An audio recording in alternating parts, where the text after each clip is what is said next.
पहली बार IPL champion बनी RCB की जीत का जश्न बुधवार को मातम में बदल गया। इस जश्न का हिस्सा बनने के लिए यहाँ चिन्नास्वामी स्टेडियम के बाहर लाखों प्रशंसकों की उमड़ी भीड़ के बाद भगदड़ मच गई। इसमें बहुत लोग घायल हुए, लेकिन अब तक कितने लोगों की मौत हुई है इस बारे में चौंकाने वाला खुलासा हुआ है। कई तस्वीरें भी आई है सामने, जिसे देखने के बाद आपका भी दिल दहल जाएगा।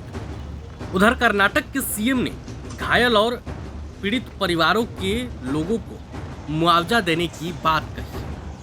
आपको बता दें कि अब तक मिली जानकारी के अनुसार इस भगदड़ में 11 लोगों की मौत हो गई। बीती रात खबर 8 लोगों की ही चल रही थी, लेकिन सुबह सुबह खबर आ रही है कि 11 लोगों की मौत हो चुकी है। 33 लोग घायल हैं, जो खतरे के बाहर हैं। जमीनी हालात बताते हैं कि मृतकों की संख्या बढ़ सकती है। वहीं कर्नाटक सीएम सिद्धारमैया ने बताया, जीत के जश्न मनाए जा रहे थे, आरसीबी टीम का सम्मान हो रहा था, लेकिन भगदड़ चिन्नास्वामी स्टेडियम के बाहर हुई। स्टेडियम के बाहर करीब 3 लाख लोग जुटे थे। हमें इतनी भीड़ की उम्मीद नहीं थी, किसी ने इसकी उम्मीद नहीं की थी, हम इसके लिए तैयार नहीं थे। हादसे ने जीत की खुशी को मिटा दिया। उन्होंने मृतकों के परिजनों के लिए 10 लाख रुपए मुआवजे का ऐलान किया और घायलों के मुफ्त इलाज की बात कही। चश्मदीदों ने बताया कि भगदड़ के बावजूद स्टेडियम के अंदर जश्न जारी रहा। उधर पीएम मोदी ने बेंगलुरु भगदड़ पर दुख जाहिर किया है।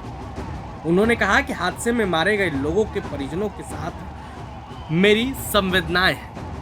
मैं घायलों की बेहतरी के लिए प्रार्थना करता हूं। आपको बता दें कि इस खबर के बाद पूरे देश भर में मातम फैल गया है। जहां एक तरफ आरसीबी की जीत के बाद पूरे देश भर में जश्न मनाए जा रहे हैं। बेंगलुरु में अलग इंतजाम किए गए थे। बेंगलुरु में विक्ट्री परेड निकाली गई थी, लेकिन ये जश्न मातम में बदल गया। चश्मदीदों ने बताया कि चिन्नास्वामी स्टेडियम के बाहर लाखों लोग जुटे थे। अंदर घुसने को लेकर भगदड़ मची। अंदर सभी सीटें भरी हुई थी। जो खड़े थे वह बाहर नहीं निकल पा रहे थे, क्योंकि गेट खोलते ही भीड़ अंदर घुसने लगी। Because to see Virat Kohli and moreover the RCB team and moreover the girls, what see lot of boys have been standing outside, but girls are they ran away to see these things, and moreover the gate has been closed up. These things, lot of girls they tried to push the gate and they went inside. That is the main problem in this incident. I saw that 3 girls have been fall down there only. Nobody had been rescued there because girls are very afraid to get out because they are eager to see Virat Kohli. That is the main incident has been happened here, and even that government should be taken care. Even police people also helpless because if they care means that a lot of people they'll came. That's the thing. A lot of girls has been accused in this incident. Moreover, police also helpless. Even security also helpless. Even see in this ground, private securities has put. What they'll do? See, a lot of 600 people they will come in each.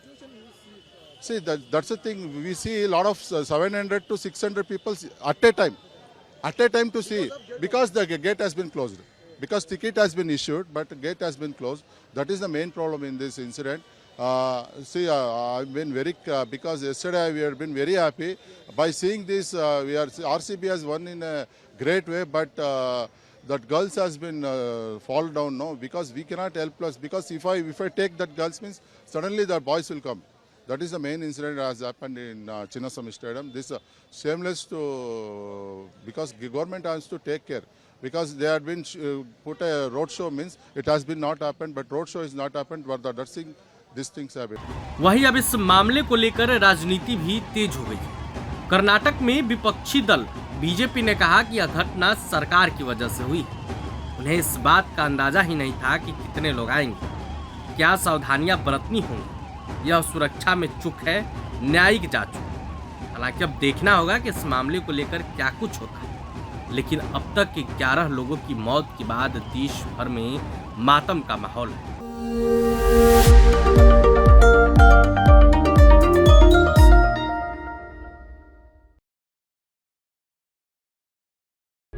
प्रभातखबर.com, विश्वास वही, रफ्तार नहीं।